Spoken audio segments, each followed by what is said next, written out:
Dude, did your head tats hurt? Fuck yeah. Yeah, like 28 hours. 28 hours? Yeah. Do you ever let your hair grow in? Nah, this thing's leaving. That's why I put it on the head like, I better put something on top of this so I don't look like a crazy old man. The fight that your favorite fighter cannot win. I'm going to show you a list of some fighters that went bald and at what point they went bald. And if you stay till the end, there's a special bonus. After a hard day of training, you're visioning your sparring footage to see where you can improve on. At some point, you're able to see the back of your head. You usually don't make a fuss about it, but this time there is something. Something is very wrong. Why is there a hole in the middle of my head? No, it's probably the angle and the lighting that's making it look like this. What have I done to deserve this? I'm too young to be going for something like that. It's not looking good, bruv. But it is what it is. What can I do? Anger, denial, acceptance. Those are the things your favorite MMA fighter probably went through before making the decision of going bald. The first fighter on this list will be Randy Couture. Despite the fact that he's an absolute legend, you gotta look at that hairline. His Norwood scale is crazy because it's not just the hairline that's receding, but the middle part was also going. This is young Randy Couture. Look at his glorious hair. Why did they have to go? There must be a greater purpose, something that's beyond our understanding. Now, this is Randy Couture after he decided to shave everything. And I feel like that gave him a power up. He even looks more badass. Now, the next fighter on this list is simply It's the GOAT! The GOAT! BJ Penn, one of the greatest. But even he couldn't defeat hair loss. I mean, look at this. Let's raise our drinks to another fallen soldier. This is BJ Penn with a full set of hair. And I can't lie, he might have been a danger in the streets when it comes to the girls. The next person on this list is a man who completely embarrassed Paddy the Baddy. The judges gave Paddy that decision, but in my opinion, we all know that Jared Gordon won. This is not what Paddy Pimblett wants right now. And look at him, he's getting ragdolled. Paddy! Are you not embarrassed? This is really embarrassing. While this is all unfortunate, let's not forget why Jared Gordon is on this list. He's a bold man. He made the transition. Old school. You know what, guys? I'm actually upset at you, I've been calling this guy Gerard Gordeau for the longest, and no one actually dared to correct me. It's Jared Gordon, my bad. That's a whole nother fighter. And because I made this mistake, I'm going to have to talk about him. But before that, the next person on this list did the most gangster thing with his bald head. How can I make a video on bald MMA fighters without mentioning Bobby Green?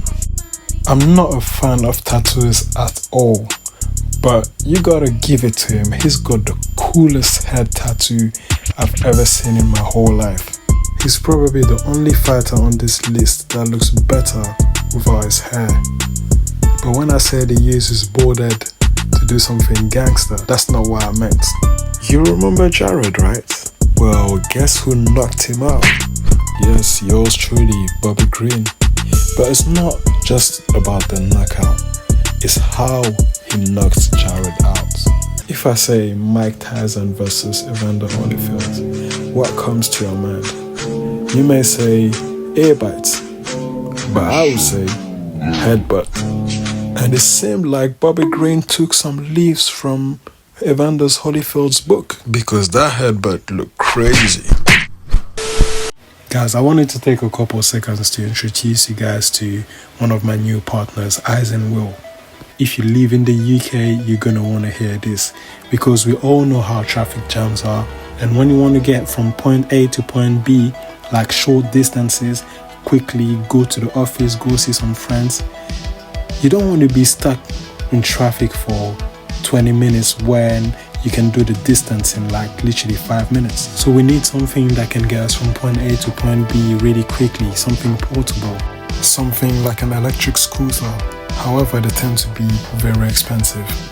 That's why you need iSinwheel. They got the most competitive price in terms of scooters, and the quality is amazing. Go down in the description and get yourself one of those scooters. For the next part of this video, we are going to go back in time to UFC 1, the best edition and the original one, where the wildest things took place. Remember when I kept on calling Gerard Gordo?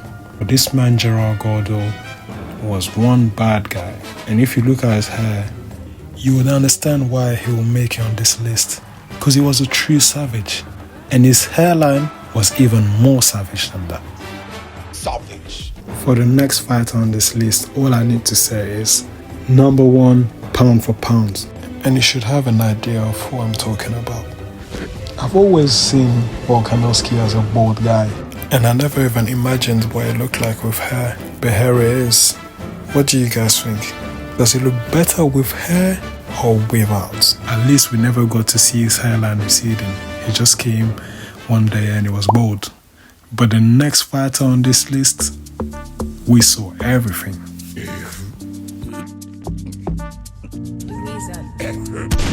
His hairline was in shambles.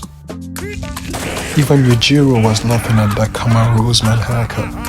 And the internet, they ran with it. Memes upon memes. I'm kind of wrong for pulling up this one, but it was too funny for me not to put it up. But don't worry, I'ma get your get back. Don't worry, I'll get your revenge. Eventually, the champ had to bite the bullet and go for that bald cut. And to be honest, Usman is one handsome guy. No homo. But he's a really handsome guy, so it doesn't make a big difference.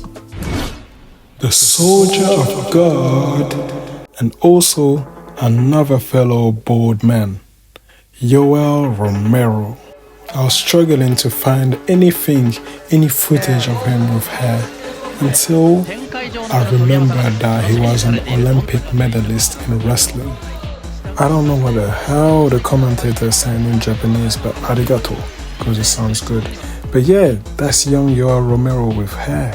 How do you think his hairline started receding? For the people pay, walking along and pay. What is it with wrestlers having hairline problems? The last person on this list is none other than Daniel Cormier, also known as DC. And right now he's bald. But prior to that, he's been having a very rough battle with his hairline. But yeah, regardless of that, we love you, DC. Honorable mentions. One person that almost made it on this list but couldn't was Masvidal, because one corner of his hairline looks like a triangle rectangle. Remember how I said I would get revenge for Kamaru Usman? Well, the time of reckoning has arrived. Leon Edward, what is this? You know what you need to do, bruv? You need to go to Turkey and get yourself a transplant before this shit gets out of control. The next one makes me so sad. John Cena, bruv. It's making me realize that I'm getting old, because John Cena is getting old. John Cena, bro. That show's looking crazy as well. But he's a legend regardless.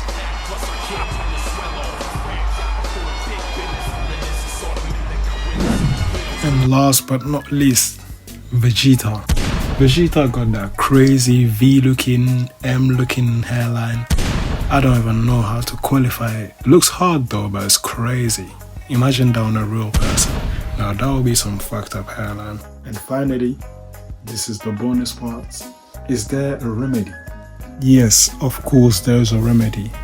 There is actually 2 different types of remedy. There is the one that everybody knows, which is to get a hair transplant. But then that's a bit expensive. But even if you get a hair transplant, there is still a risk of the recession to keep progressing. So the best way to deal with it is early with pharmaceutical drugs that are known and proven, Minoxidil and Finasteride. That's it. Simple. And to avoid any side effects, you should use the topical ones, which I'm about to do.